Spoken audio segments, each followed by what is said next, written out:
ਰਿਦ ਕਰ ਪਰਗਾਸ, ਰਿਦ ਕਰ ਪਰਗਾਸ।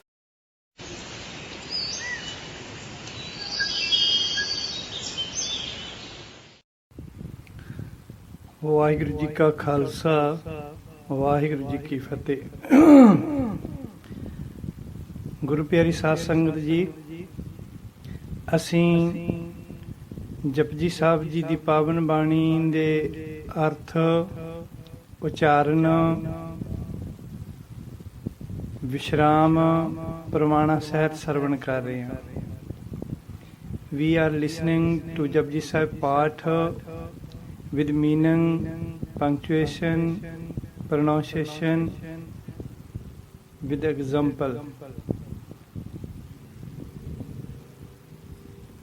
ਗੁਰਬਾਣੀ ਨੂੰ ਸਮਝਣ ਵਾਸਤੇ ਵਿਦਵਾਨ ਪੁਰਸ਼ਾਂ ਨੇ ਤਿੰਨ ਤਰ੍ਹਾਂ ਦੇ ਵਿਸ਼ਰਾਮ ਮੰਨੇ ਆ: ਅਲਪ ਵਿਸ਼ਰਾਮ, ਅਰਧ ਵਿਸ਼ਰਾਮ, ਪੂਰਨ ਵਿਸ਼ਰਾਮ।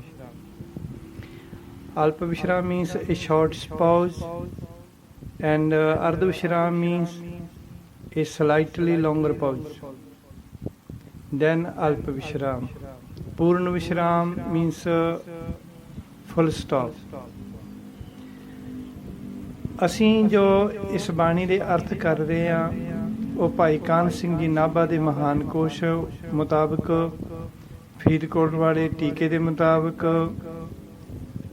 ਅਮੀਰ ਭੰਡਾਰ ਸੰਪਰਦਾ ਦੇ ਮੁਤਾਬਕ, ਤੇ ਨਾਲ ਹੀ ਭਾਈ ਸਾਹਿਬ ਭਾਈ ਵੀਰ ਸਿੰਘ ਜੀ ਦਾ ਜੋ ਸ੍ਰੀ ਗੁਰੂ ਗ੍ਰੰਥ ਸਾਹਿਬ ਕੋਸ਼ ਹੈ, ਉਸ ਦੇ ਮੁਤਾਬਕ, ਜੋ ਰਾੜਾ ਸਾਹਿਬ ਸੰਪਰਦਾ ਨੇ ਇੱਕ ਐਪ ਪਾਈ ਹੈ, ਗੁਰਬਾਣੀ ਐਕਸਪਲੋਰਰ ਈਸ਼ਰ ਮਾਈਕਰੋਮੀਡੀਆ, ਉਹਦੇ ਮੁਤਾਬਕ।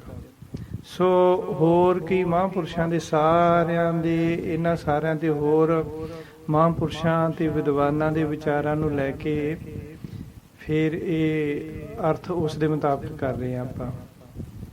ਸੋ ਹੁਣ ਤੱਕ ਆਪਾਂ ਜਪਜੀ ਸਾਹਿਬ ਜੀ ਦੀ ਪਾਵਨ ਬਾਣੀ ਦੀਆਂ 24 ਪੌੜੀਆਂ ਦੇ ਅਰਥ, ਉਚਾਰਨ, ਵਿਸ਼ਰਾਮ ਤੇ ਮੀਨਿੰਗ ਸਰਵਣ ਕਰ ਚੁੱਕੇ ਹਾਂ, ਐਗਜ਼ਾਮਪਲ, ਪ੍ਰਮਾਣਾ ਸਹਿਤ।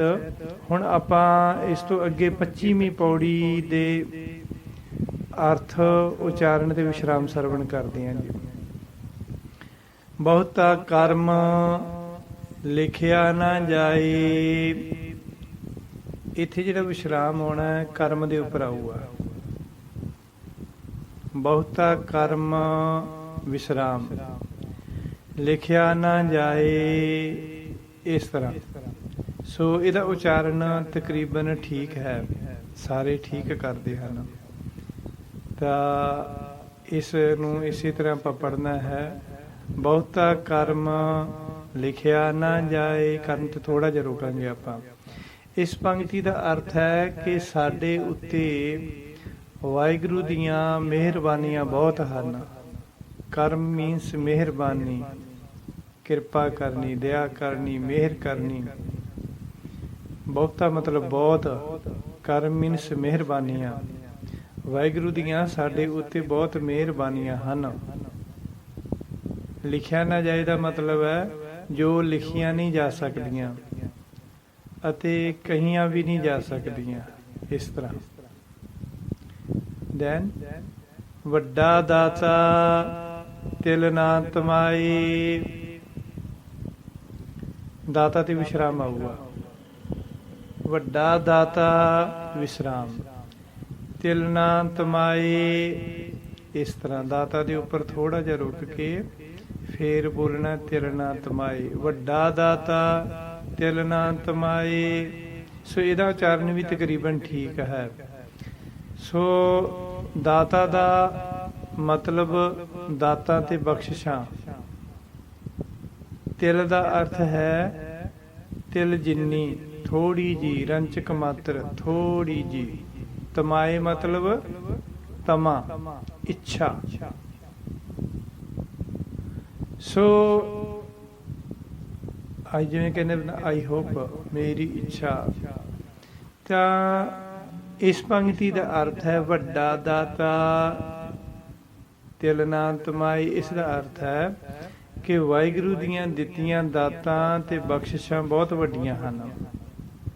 ਵਾਹਿਗੁਰੂ ਦੀਆਂ ਦਿੱਤੀਆਂ ਦਾਤਾਂ ਤੇ ਬਖਸ਼ਿਸ਼ਾਂ ਬਹੁਤ ਵੱਡੀਆਂ ਹਨ। ਇੱਥੇ ਵੱਡਾ ਦਾਤਾ ਦਾ ਮਤਲਬ ਉਹਦੀਆਂ ਦਾਤਾਂ ਦੀ ਗੱਲ ਕੀਤੀ ਹੈ। ਦਾਤਾ ਦਾ ਅਰਥ ਅਸੀਂ ਦਾਤਾਂ ਕਰਾਂਗੇ, ਦਾਤਾਂ ਤੇ ਬਖਸ਼ਿਸ਼ਾਂ। ਇੱਥੇ ਦਾਤਾ ਦਾ ਅਰਥ ਦਾਤਾ ਨਹੀਂ ਕਰਾਂਗੇ, ਰੱਬ ਪਰਮੇਸ਼ਰ ਵਾਹਿਗੁਰੂ ਇੱਦਾਂ ਨਹੀਂ ਕਰਾਂਗੇ। ਇੱਥੇ ਉਹਦੀਆਂ ਬਖਸ਼ਿਸ਼ਾਂ ਦੀ ਗੱਲ ਕਰਾਂਗੇ। ਗੁਰੂ ਜੀ ਕਹਿੰਦੇ ਕਿ ਵਾਹਿਗੁਰੂ ਦੀਆਂ ਦਿੱਤੀਆਂ ਦਾਤਾਂ ਤੇ ਬਖਸ਼ਿਸ਼ਾਂ ਬਹੁਤ ਵੱਡੀਆਂ ਹਨ। ਵਾਹਿਗੁਰੂ ਆਪਣੇ ਵੱਲੋਂ ਦਿੱਤੀਆਂ ਅਨੇਕਾਂ ਦਾਤਾਂ ਤੇ ਮਿਹਰਬਾਨੀਆਂ ਦੇ ਬਦਲੇ ਵਿੱਚ ਉਹ ਸਾਡੇ ਕੋਲੋਂ ਕੁਝ ਵਾਪਸ ਲੈਣ ਦੀ ਤਿਲ ਜਿੰਨੀ ਵੀ ਤਮਾ ਜਾਂ ਲਾਲਸਾ ਨਹੀਂ ਰੱਖਦਾ। ਤਿਲ ਨਾ ਤਮਾਏ ਦਾ ਮਤਲਬ ਹੋ ਗਿਆ ਵੱਡਾ ਦਾਤਾ, ਮਤਲਬ ਸਾਨੂੰ ਜਿਹੜੀਆਂ ਉਹਨੇ ਵੱਡੀਆਂ ਵੱਡੀਆਂ ਦਾਤਾਂ ਦਿੱਤੀਆਂ ਹਨ, ਘਰ ਬਾਰ, ਸੁੰਦਰ ਇਸਤਰੀ, ਸੁੰਦਰ ਘਰ ਵਾਲਾ, ਸਿਆਣੇ ਬੱਚੇ, ਬਿਜ਼ਨਸ ਦਿੱਤਾ, ਸਭ ਕੁਝ ਦਿੱਤਾ ਉਸਨੇ। ਇਹ ਦਾਤਾਂ ਬਹੁਤ ਵੱਡੀਆਂ ਦਾਤਾਂ ਦਿੱਤੀਆਂ ਸਾਨੂੰ ਉਸਨੇ। ਪਰ ਇੰਨਾ ਕੁਛ ਦੇ ਕੇ ਉਹ ਤਿਲ ਨਾ ਤਮਾਏ ਦਾ ਅਰਥ ਵੀ ਸਾਡੇ ਕੋਲੋਂ ਬਦਲੇ ਦੇ ਵਿੱਚ ਥੋੜੀ ਜਿੰਨੀ ਵਾਪਸ ਲੈਣ ਦੀ ਇੱਛਾ ਨਹੀਂ ਕਰਦਾ। ਤਮਾਏ ਦਾ ਮਤਲਬ ਹੈ ਇੱਛਾ, ਤਮਾ, ਲਾਲਸਾ। ਉਹ ਜੋ ਸਾਨੂੰ ਲੈਂਦਾ ਕਿਸੇ ਲਾਲਚ ਵਸ ਨਹੀਂ ਦਿੰਦਾ, ਕਿਸੇ ਤਮਾ ਕਰਕੇ ਨਹੀਂ ਦੇ ਰਿਹਾ ਸਾਨੂੰ। ਉਹ ਕੋਈ ਰਿਟਰਨ ਲੈਣ ਵਾਸਤੇ ਨਹੀਂ ਦੇ ਰਿਹਾ ਸਾਨੂੰ, ਕਿਉਂਕਿ ਜਦੋਂ ਅਸੀਂ ਕਿਸੇ ਨੂੰ ਦਿੰਦੇ ਹਾਂ ਤਾਂ ਅਸੀਂ ਹਮੇਸ਼ਾ ਉਹਦੇ ਵਿੱਚੋਂ ਰਿਟਰਨ ਮੰਗਦੇ ਹਾਂ। ਇੱਥੋਂ ਤੱਕ ਕਿ ਅਸੀਂ ਜਦੋਂ ਰੱਬ ਨੂੰ ਵੀ ਦਿੰਦੇ ਹਾਂ ਤਾਂ ਉਹਦੇ ਕੋਲੋਂ ਵੀ ਬਦਲੇ ਵਿੱਚ ਕੁਛ ਮੰਗਦੇ ਹਾਂ। ਪਾਠ ਕੀਤਾ ਕਿਸੇ ਮੰਗ ਦੇ ਬਦਲੇ, ਗੁਰਦੁਆਰੇ ਗਏ ਕੁਛ ਮੰਗਣ ਵਾਸਤੇ, ਤਾਂ ਦਾਨ ਕੀਤਾ ਕੁਛ ਮੰਗਣ ਵਾਸਤੇ। ਪਰ ਪਰਮਾਤਮਾ ਵਾਹਿਗੁਰੂ ਦਾਤਾ ਇਹੋ ਜਿਹਾ ਹੈ ਕਿ ਉਹ ਸਾਨੂੰ ਦਾਤਾਂ ਤਾਂ ਬਹੁਤ ਵੱਡੀਆਂ ਵੱਡੀਆਂ ਦਿੰਦਾ ਹੈ, ਪਰ ਉਸ ਦੇ ਬਦਲੇ ਦੇ ਵਿੱਚ, ਰਿਟਰਨ ਦੇ ਵਿੱਚ ਕੋਈ ਵੀ ਚੀਜ਼ ਲੈਣ ਦੀ ਇੱਛਾ ਨਹੀਂ ਰੱਖਦਾ ਸਾਡੇ ਕੋਲੋਂ। ਉਹ ਸਾਡੇ ਕੋਲੋਂ ਬਦਲੇ ਵਿੱਚ ਕੁਝ ਨਹੀਂ ਲੈਂਦਾ। ਅੱਗੇ ਕੇਤੇ ਮੰਗਹੇ ਜੋਧ ਅਪਾਰ, ਇੱਥੇ ਮੰਗਹੇ ਤੇ ਵਿਸ਼ਰਾਮ ਆਊਗਾ। ਕੇਤੇ ਮੰਗਹੇ ਵਿਸ਼ਰਾਮ, ਜੋਧ ਅਪਾਰ ਇਸ ਤਰ੍ਹਾਂ ਬੋਲਣਾ। ਇੱਥੇ ਸਾਡੇ ਕੋਲ ਉਹੀ ਮਿਸਟੇਕ ਹੁੰਦੀ ਜਿਹੜੀ ਅਸੀਂ ਵਾਰ-ਵਾਰ ਕਰਦੇ ਹਾਂ ਔਰ ਬਹੁਤ ਸਾਰੇ ਲੋਕਾਂ ਕੋਲੋਂ ਸੁਣ ਰਹੇ ਹਾਂ। ਤਾਂ ਅਸੀਂ ਇਹਦਾ ਉਚਾਰਨ ਕਰਦੇ ਕੇਤੇ ਮੰਗ ਹੈ ਜੋਧ ਅਪਾਰ। ਇਹ ਗਲਤੀ ਵਾਰ-ਵਾਰ ਹੁੰਦੀ ਤੇ ਵਾਰ-ਵਾਰ ਹੀ ਤਾਂ ਰਿਪੀਟ ਕੀਤਾ ਜਾਂਦਾ ਇਸ ਗਲਤੀ ਨੂੰ ਰੋਕਣ ਵਾਸਤੇ ਕਿ ਯਾਦ ਰੱਖੋ ਹਮੇਸ਼ਾ ਸਿਹਾਰੀ ਦੀ ਸੌਂਡ ਹੇ ਹੁੰਦੀ ਹੈ, ਸਿਹਾਰੀ ਦੀ ਸੌਂਡ ਹੈ ਨਹੀਂ ਹੁੰਦੀ ਗੀ। ਕਿਉਂਕਿ ਇਕਲਾਂ ਦੀ ਸੌਂਡ ਦਿੰਦੀ ਹੈ ਸਿਹਾਰੀ। ਜਿਵੇਂ ਮਾਤਰਾ ਦੇ ਵਿੱਚ ਅਸੀਂ ਬੋਲਦੇ ਹਾਂ ਕ, ਕਾ, ਕੇ, ਕੀ, ਕੁ, ਕੂ, ਕੇ, ਕੈ, ਮਾਤਰਾਵਾਂ ਨਹੀਂ ਬੋਲਦੇ ਵੀ ਕੱਕਾ ਮੁਕਤਾ ਕਾ, ਕੱਕੇ ਕੰਨਾ ਕਾ, ਤੇ ਕੱਕੇ ਨੂੰ ਔਂਕੜ ਕੁ, ਕੱਕੇ ਨੂੰ ਦਲੈਂਕੜ ਕੂ, ਕੱਕੇ ਸਿਹਾਰੀ ਕੇ, ਕੱਕੇ ਬਿਹਾਰੀ ਕੀ, ਇਸ ਤਰ੍ਹਾਂ ਹੈ ਨਾ। ਇਸੇ ਤਰ੍ਹਾਂ ਸਿਹਾਰੀ ਕੇ ਬਿਹਾਰੀ ਕੀ, ਸਿਹਾਰੀ ਕੇ ਬਿਹਾਰੀ ਕੀ। ਡਬਲ ਈ ਦੀ ਸਾਊਂਡ ਦਿੰਦੀ ਹੈ ਜੋ ਬਿਹਾਰੀ ਹੈ, ਐਂਡ ਜੋ ਸਿਹਾਰੀ ਹੈ ਉਹ ਸਾਨੂੰ ਲਾਂ ਦੀ ਆਵਾਜ਼ ਦਿੰਦੀ ਹੈ। ਸੋ ਯਾਦ ਰੱਖਣਾ ਹਮੇਸ਼ਾ ਗੁਰਬਾਣੀ ਦੇ ਵਿੱਚ ਕਦੇ ਵੀ ਹਾਹੇ ਨੂੰ ਸਿਹਾਰੀ ਹੋਵੇ ਤਾਂ ਹੈ ਨਹੀਂ ਬੋਲਣਾ, ਕਿਉਂਕਿ ਮਾਤਰਾ ਤੇ ਮੁਹਾਰਣੀ ਦੇ ਮੁਤਾਬਕ ਸਿਹਾਰੀ ਦੀ ਆਵਾਜ਼ ਹੈ ਆਊਗੀ। ਸੋ ਇੱਥੇ ਅਸੀਂ ਮੰਗਹੇ ਬੋਲਣਾ, ਮੰਗਹੇ, ਮੰਗਹੇ, ਮੰਗਹੇ। ਬੜਾ ਲੌਂਗ ਨਹੀਂ ਕਰਨਾ ਇਸ ਸਾਊਂਡ ਨੂੰ, ਬਟ ਸਿੱਖਣ ਵਾਸਤੇ ਆਪਾਂ ਲੌਂਗ ਕਰ ਰਹੇ ਹਾਂ। ਕੇਤੇ ਮੰਗਹੇ ਜੋਧ ਅਪਾਰ, ਇਸ ਤਰ੍ਹਾਂ। ਬਟ ਆਪਾਂ ਰੂਟੀਨ ਦੇ ਵਿੱਚ ਪੜ੍ਹਦੇ ਹਾਂ ਆਪਾਂ ਕੇਤੇ ਮੰਗਹੇ ਜੋਧ ਅਪਾਰ, ਕੇਤੇ ਗਣਤ ਨਹੀਂ ਵਿਚਾਰ, ਕੇਤੇ ਖਪ ਟੁੱਟੇ ਵੇਕਾਰ। ਐ ਰੂਟੀਨ ਦੇ ਵਿੱਚ ਆਪਾਂ ਬਾਣੀ ਪੜ੍ਹਦੇ ਹਾਂ। ਪਰ ਸਿੱਖਣ ਵਾਸਤੇ ਥੋੜ੍ਹੀ ਜਿਹੀ ਲੌਂਗ ਸਾਊਂਡ ਦੇਣੀ ਪੈਂਦੀ ਹੈ ਨਾ, ਵੀ ਤਾਂ ਕਿ ਸਮਝ ਆ ਜੇ ਸਟੂਡੈਂਟਸ ਨੂੰ। ਓਕੇ, ਸੋ ਕੇਤੇ ਮੰਗਹੇ ਜੋਧ ਅਪਾਰ ਦਾ ਅਰਥ ਹੈ ਕਿੰਨੇ ਹੀ ਯੋਧੇ ਅਤੇ ਸੂਰਮੇ। ਕੇਤੇ ਮਤਲਬ ਕਿੰਨੇ ਹੀ ਯੋਧੇ ਅਤੇ ਸੂਰਮੇ। ਵਾਹਿਗੁਰੂ ਅੱਗੇ ਅਰਦਾਸਾਂ ਕਰ ਕਰਕੇ ਬਹੁਤ ਵੱਡੀ ਤਾਕਤ ਅਤੇ ਬਲ ਮੰਗਦੇ ਹਨ। ਜੋਧ ਅਪਾਰ, ਜੋਧ ਦਾ ਮਤਲਬ ਹੋ ਗਿਆ ਯੋਧੇ ਸੂਰਮੇ, ਤੇ ਅਪਾਰ ਹੋ ਗਿਆ ਬੇਅੰਤ ਬਲ, ਬੇਅੰਤ ਬਹੁਤ। ਕਿੰਨੇ ਹੀ ਯੋਧੇ ਅਤੇ ਸੂਰਮੇ ਅਰਦਾਸਾਂ ਕਰਕੇ ਪਰਮਾਤਮਾ ਕੋਲੋਂ ਬਹੁਤੀ ਤਾਕਤ ਤੇ ਬਲ ਮੰਗਦੇ ਹਨ। ਮੰਗੇ ਜੋਧ ਅਪਾਰ। ਅਪਾਰ ਦਾ ਮਤਲਬ ਬੇਅੰਤ ਜ਼ੋਰ, ਬੇਅੰਤ ਬਲ, ਬੇਅੰਤ ਤਾਕਤ, ਜਿਹਦਾ ਕੋਈ ਅੰਤ ਹੀ ਨਾ ਹੋਵੇ। ਦੈਨ ਕੇਤਿਆ ਗਣਤ ਨਹੀਂ ਵਿਚਾਰ। ਤੋ ਇੱਥੇ ਵਿਸ਼ਰਾਮ ਆਊਗਾ ਕੇਤਿਆ ਦੇ ਉੱਪਰ। ਕੇਤਿਆ ਵਿਸ਼ਰਾਮ, ਗਣਤ ਨਹੀਂ ਵਿਚਾਰ। ਸੋ ਇਹਨੂੰ ਆਪਾਂ ਵਿਚਾਰ ਬੋਲਣਾ ਹੈ, ਵਿਚਾਰ ਨਹੀਂ ਬੋਲਣਾ। ਗਣਤ ਨਹੀਂ ਵਿਚਾਰ, ਇਹ ਵਿਚਾਰ ਜਿਹੜਾ ਹੈਗਾ ਰੋਂਗ ਪ੍ਰੋਨਾਊਂਸੀਏਸ਼ਨ ਹੈ, ਰੋਂਗ ਪ੍ਰੋਨਾਊਨ ਕਰਦੇ ਹਾਂ ਅਸੀਂ। ਬਾਹ ਵੀ ਨਹੀਂ ਫਿਆਰੀ, ਵਿਚਾਰ ਡਬਲ ਈ ਸਾਊਂਡ ਦੇਣੀ ਆ। ਵਿਚਾਰ, ਵਿਚਾਰ। ਕੇਤਿਆ ਗਣਤ ਨਹੀਂ ਵਿਚਾਰ, ਵਿਚਾਰ ਇਸ ਤਰ੍ਹਾਂ ਬੋਲਣਾ। ਕੇਤਿਆ ਗਣਤ ਨਹੀਂ ਵਿਚਾਰ, ਇਸ ਦਾ ਅਰਥ ਹੈ ਕਿ ਕਿੰਨੇ ਹੀ ਹਨ। ਕੇਤਿਆ ਮਤਲਬ ਕਿੰਨੇ ਹੀ ਹਨ। ਕੇਤਿਆ ਮੀਨਸ ਕਿੰਨੇ। ਕੇਤੇ ਜਾਂ ਕੇਤਿਆ, ਕੇਤੀਆ, ਇਹਨਾਂ ਸਾਰਿਆਂ ਦਾ ਅਰਥ ਬਣੂ ਕਿੰਨੇ, ਬਹੁਤ ਸਾਰੇ। ਤਾਂ ਕੇਤਿਆ ਦਾ ਅਰਥ ਹੈ ਕਿੰਨੇ ਹੀ ਹਨ, ਜਿਨ੍ਹਾਂ ਦੀ ਗਿਣਤੀ ਨਹੀਂ ਕੀਤੀ ਜਾ ਸਕਦੀ। ਗਣਤ ਨਹੀਂ ਵਿਚਾਰ, ਗਿਣਤੀ ਨਹੀਂ ਕੀਤੀ ਜਾ ਸਕਦੀ। ਜੋ ਵਾਹਿਗੁਰੂ ਨੂੰ ਸਮਝਣ ਦੀਆਂ ਹਰ ਰੋਜ਼ ਨਵੀਆਂ ਨਵੀਆਂ ਵਿਚਾਰਾਂ ਕਰਦੇ ਹਨ, ਹਨਾ। ਨਵੇਂ ਟੌਪਿਕ, ਤਾਂ ਨਵੇਂ ਸਿਰਲੇਖ, ਨਵੀਆਂ ਬੁੱਕਸ ਆ ਰਹੀਆਂ। ਕੋਈ ਕਹਿੰਦਾ ਆਪਾਂ YouTube ਤੇ ਦੇਖਦੇ ਹਾਂ, ਛੋਟੀਆਂ ਵੀਡੀਓ ਪਾਈਆਂ, ਰੱਬ ਨੂੰ ਕਿਵੇਂ ਪਾਈਦਾ ਹੈ, ਰੱਬ ਨੂੰ ਪਾਉਣ ਦਾ ਸੌਖਾ ਤਰੀਕਾ, ਰੱਬ ਨਾਲ ਗੱਲ ਕਰਨ ਦਾ ਸੌਖਾ ਤਰੀਕਾ, ਹਨਾ, ਮਨ ਨੂੰ ਸ਼ਾਂਤ ਰੱਖਣ ਦਾ ਤਰੀਕਾ। ਇਹ ਸਾਰੇ ਨਵੀਆਂ ਕਿੰਨੀਆਂ ਐਪਸ ਬਣੀਆਂ, ਕਿੰਨੇ YouTube ਤੇ ਚੈਨਲ ਚੱਲ ਰਹੇ ਆ, ਕਿੰਨੀਆਂ ਵੀਡੀਓਜ਼ ਆ ਰਹੀਆਂ, ਨਵੀਆਂ ਬੁੱਕਸ ਆ ਰਹੀਆਂ। ਤੋ ਵੀ ਉਸ ਰੱਬ ਨੂੰ ਸਮਝਣ ਦੀ ਨਵੀਆਂ ਗੱਲਾਂ, ਨਵੇਂ ਥਾਟ, ਨਵੇਂ ਵਿਚਾਰ ਆ ਰਹੇ ਆ। ਤੇ ਇਹ ਕੋਈ ਅੱਜ ਦੀ ਗੱਲ ਨਹੀਂ ਵੀ ਹੁਣ ਸਾਡੇ ਕੋਲ ਸੋਸ਼ਲ ਮੀਡੀਆ ਤਾਂ ਇਹ ਨਵੇਂ ਵਿਚਾਰ ਆਈ ਜਾਂਦੇ ਆ, ਲੋਕ ਪਾਈ ਜਾਂਦੇ ਆ। ਇਹਨਾਂ ਵੀ ਹੁਣ ਥੋੜਾ ਜਿਹਾ ਜਲਦੀ ਸਾਡੇ ਤੱਕ ਗੱਲ ਪਹੁੰਚ ਜਾਂਦੀ ਹੈ ਦੂਜੇ ਦੀ, ਮੀਡੀਆ ਦੇ ਰਾਹੀਂ। ਬਟ ਇਹ ਸ਼ੁਰੂ ਤੋਂ, ਜਦੋਂ ਤੋਂ ਦੁਨੀਆ ਬਣੀ ਹੈ ਉਦੋਂ ਤੋਂ ਇਹ ਚੀਜ਼ਾਂ ਚੱਲਦੀਆਂ। ਤਰ੍ਹਾਂ ਦੇ ਲੋਕ ਵਿਚਾਰ ਲਿਖਦੇ ਸਨ, ਵਿਚਾਰ ਕਰਦੇ ਸਨ, ਕਿਤਾਬਾਂ ਲਿਖਦੇ ਸਨ ਵਿਦਵਾਨ ਪੁਰਸ਼, ਤਾਂ ਵੀ ਰੱਬ ਐਵੇਂ ਪਾਈਦਾ, ਰੱਬ ਇਸ ਤਰ੍ਹਾਂ ਦਾ, ਰੱਬ ਇਹੋ ਜਿਹਾ ਹੈ। ਤਾਂ ਗੁਰੂ ਨਾਨਕ ਦੇਵ ਜੀ ਕਹਿੰਦੇ ਭਾਈ ਕਿੰਨੇ ਹੀ ਲੋਕ ਹਨ ਜਿਨ੍ਹਾਂ ਦੀ ਗਿਣਤੀ ਨਹੀਂ ਕੀਤੀ ਜਾ ਸਕਦੀ, ਜੋ ਵਾਹਿਗੁਰੂ ਨੂੰ ਸਮਝਣ ਦੀਆਂ ਹਰ ਰੋਜ਼ ਨਵੀਆਂ ਵਿਚਾਰਾਂ ਕਰਦੇ ਹਨ। ਦੈਨ ਕੇਤੇ ਖੱਪ ਟੁੱਟੇ ਵੇਕਾਰ। ਕੇਤੇ ਤੇ ਵਿਸ਼ਰਾਮ ਆਊਗਾ। ਕੇਤੇ ਵਿਸ਼ਰਾਮ, ਖੱਪ ਟੁੱਟੇ ਵੇਕਾਰ।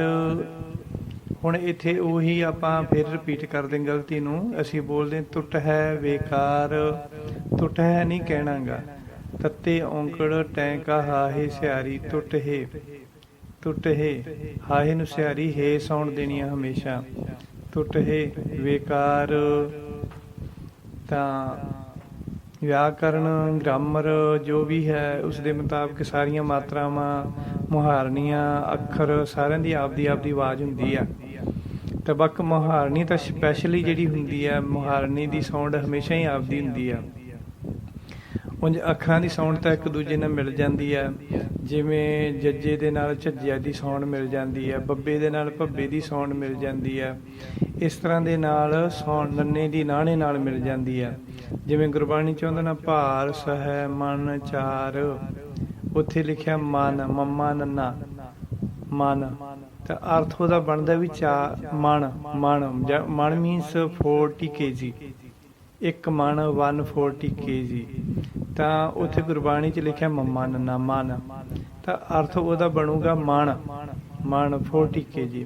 ਸੋ ਇਸ ਤਰ੍ਹਾਂ ਨੰਨੇ ਦੀ ਥਾਂ, ਨਾਣੇ ਦੀ ਥਾਂ ਤੇ ਨੰਨਾ ਵਰਤਿਆ ਜਾ ਸਕਦਾ, ਗੱਗੇ ਦੀ ਥਾਂ ਤੇ ਕੱਕਾ ਵਰਤਿਆ ਜਾ ਸਕਦਾ, ਕੱਕੇ ਦੀ ਥਾਂ ਤੇ ਗੱਗਾ ਵਰਤਿਆ ਜਾ ਸਕਦਾ, ਝੱਜੇ ਦੀ ਥਾਂ ਤੇ ਜੱਜਾ ਵਰਤਿਆ ਜਾ ਸਕਦਾ, ਜੱਜੇ ਦੀ ਥਾਂ ਤੇ ਅਸੀਂ ਝੱਜਾ ਬੋਲ ਲੈਂਦੇ, ਝੱਜੇ ਦੀ ਥਾਂ ਤੇ ਜਦੋਂ ਝੱਜਾ ਬੋਲ ਸਕਦੇ ਹਾਂ। ਜਿਵੇਂ ਅਸੀਂ ਬੋਲਦੇ ਹਾਂ ਅਝੂਚ ਹੈ, ਅਝੰਜ ਹੈ, ਇੱਥੇ ਦੋਵੇਂ ਝੱਜੇ ਲੱਗੇ ਆ। ਬਟ ਜਿਹੜਾ ਝੱਜਾ ਜਦੋਂ ਲਾਸਟ ਜਾਂ ਮਿਡ 'ਚ ਆ ਜਾਂਦਾ, ਉਹਦੀ ਆਪਣੀ ਰੀਜਨਲ ਸਾਊਂਡ ਹੈ ਜਿਹੜੀ ਉਹ ਨਹੀਂ ਬੋਲਦੀ, ਉਹ ਜੱਜੇ ਨਾਲ ਮਿਕਸ ਹੋ ਕੇ ਬੋਲਦੀ ਆ। ਜਦੋਂ ਝੱਜਾ ਫਰੰਟ ਦੇ ਵਿੱਚ ਆਊਗਾ ਤਾਂ ਉਹਦੀ ਆਪਣੀ ਓਰੀਜਨਲ ਸਾਊਂਡ ਹੁੰਦੀ ਹੈ। ਜਿਵੇਂ ਆਪਾਂ ਪੱਬਾ ਹੀ ਲੈ ਲਓ, ਪੱਬਾ ਜਿਹੜਾ ਹੈ ਪੱਪਾ ਪੱਫਾ ਬੱਬਾ ਪੱਬਾ ਮੰਮਾ, ਇਹ ਪੱਬਾ ਜਦੋਂ ਫਰੰਟ ਦੇ ਵਿੱਚ ਆ ਜਾਂਦਾ ਤਾਂ ਉਹਦੀ ਓਰੀਜਨਲ ਸਾਊਂਡ ਹੁੰਦੀ ਹੈ ਭਰਾ। ਓਕੇ, ਭਰਾ ਬੋਲਦੇ ਨਾ, ਪੱਬੇ ਦੀ ਆਪਣੀ ਸਾਊਂਡ ਹੋ ਗਈ। ਤੇ ਜਦੋਂ ਆਪਾਂ ਬੋਲਾਂਗੇ ਸਭ, ਸੱਸਾ ਭੱਬਾ ਸਭ, ਉਦੋਂ ਹੁਣ ਪੱਬੇ ਦੀ ਸਾਊਂਡ ਆ ਉਹ ਬੱਬੇ ਦੇ ਨਾਲ ਮੇਲ ਖਾਂਦੀ ਆ। ਸਭ, ਸੱਸਾ ਭੱਬਾ ਮਿਕਸ ਸਭ, ਇਸ ਤਰ੍ਹਾਂ। ਤਾਂ ਇਵੇਂ ਜਿਵੇਂ ਜਿਹੜੀ ਹੁੰਦੀ ਅੱਖਰ ਹੈ, ਅੱਖਰਾਂ ਦੀ ਜਿਹੜੀ ਸਾਊਂਡ ਹੈਗੀ ਹੈ ਉਹ ਇੱਕ ਦੂਜੇ ਨਾਲ ਮੇਲ ਖਾ ਜਾਂਦੀ, ਮੈਚ ਕਰ ਸਕਦੀ ਹੈ। ਬਟ ਜਿਹੜੀ ਮੁਹਾਰਨੀ ਹੈਗੀ ਕੰਨਾ ਸਿਹਾਰੀ ਬਿਹਾਰੀ, ਉਹਨਾਂ ਦੀ ਆਪਣੀ ਆਪਣੀ ਓਰੀਜਨਲ ਸਾਊਂਡ ਹੈ ਤੇ ਉਹ ਇੱਕ ਦੂਜੇ ਨਾਲ ਕਦੇ ਵੀ ਮੇਲ ਨਹੀਂ ਖਾਂਦੀ। ਉਹਦੀ ਥਾਂ ਤੇ ਅਸੀਂ ਦੂਜੀ ਸਾਊਂਡ ਨੂੰ ਨਹੀਂ ਲਾ ਸਕਦੇ। ਸਿਹਾਰੀ ਦੀ ਥਾਂ ਤੇ ਬਿਹਾਰੀ ਨਹੀਂ ਬੋਲ ਸਕਦੇ ਅਸੀਂ। ਸੋ ਇਸੇ ਤਰ੍ਹਾਂ ਇੱਕ ਲਾਂ ਦੀ ਥਾਂ ਤੇ ਦੋ ਲਾਵਾਂ ਸਾਊਂਡ ਨਹੀਂ ਕਰ ਸਕਦੇ ਇਸ ਤਰੀਕੇ ਨਾਲ। ਤਾਂ ਗੁਰੂ ਜੀ ਇੱਥੇ ਅਸੀਂ ਟੁੱਟਹੇ ਬੋਲਣਾ, ਟੁੱਟਹਿ ਨਹੀਂ ਬੋਲਣਾ। ਕੇਤੇ ਖੱਪ ਟੁੱਟਹੇ ਵੇਕਾਰ, ਕੇਤੇ ਤੇ ਵਿਸ਼ਰਾਮ। ਇਸ ਪੰਕਤੀ ਦਾ ਅਰਥ ਹੈ ਕਿ ਕਿੰਨੇ ਹੀ ਹਨ ਜੋ ਨਸ਼ਿਆਂ, ਵਿਕਾਰਾਂ ਤੇ ਗੁਨਾਹਾਂ ਵਿੱਚ ਖੱਪ ਗਏ ਹਨ, ਟੁੱਟ ਗਏ ਹਨ, ਗਵਾਚ ਗਏ ਹਨ, ਜੋ ਨਸ਼ਿਆਂ ਵਿਕਾਰਾਂ ਵਿੱਚ ਲੱਗ ਕੇ ਟੁੱਟ ਹਾਰ ਜਾਂ ਖਤਮ ਹੋ ਗਏ ਹਨ। ਹਨਾ, ਟੁੱਟ ਜਾਣਾ, ਹਾਰ ਜਾਣਾ, ਗਵਾਚ ਜਾਣਾ। ਜਿਵੇਂ ਨਸ਼ੇ ਦੇ ਵਿੱਚ ਮਨੁੱਖ ਗਵਾਚਦਾ, ਨਸ਼ੇ ਦੇ ਵਿੱਚ ਖੱਪ ਜਾਂਦਾ, ਯਾਨੀ ਕਿ ਉਹਦੇ ਵਿੱਚ ਮਸਤ ਹੋ ਜਾਂਦਾ, ਫਿਰ ਅੰਤ ਨੂੰ ਉਹਦੀ ਮੌਤ ਹੋ ਜਾਂਦੀ ਹੈ। ਮਸਤ ਹੋ ਜਾਣਾ, ਖੱਪ ਮਤਲਬ ਮਸਤ ਹੋ ਜਾਣਾ, ਉਸੇ ਦੇ ਵਿੱਚ ਹੀ ਖੱਪਦਾ ਰਹਿੰਦਾ, ਹਰ ਵੇਲੇ ਉਹਨੂੰ ਨਸ਼ਾ ਚਾਹੀਦਾ। ਤੇ ਉਹ ਨਸ਼ੇ ਕਰਕੇ ਟੁੱਟ ਗਏ ਹਨ, ਗਵਾਚ ਗਏ ਹਨ ਨਸ਼ਿਆਂ ਦੇ ਵਿੱਚ, ਅੰਤ ਨੂੰ ਖੱਪ ਗਏ, ਮਰ ਗਏ ਹਨ। ਖੱਪ ਟੁੱਟੇ ਬੇਕਾਰ, ਖੱਪ ਮਰ ਗਏ ਹਨ, ਗਵਾਚ ਗਏ ਹਨ।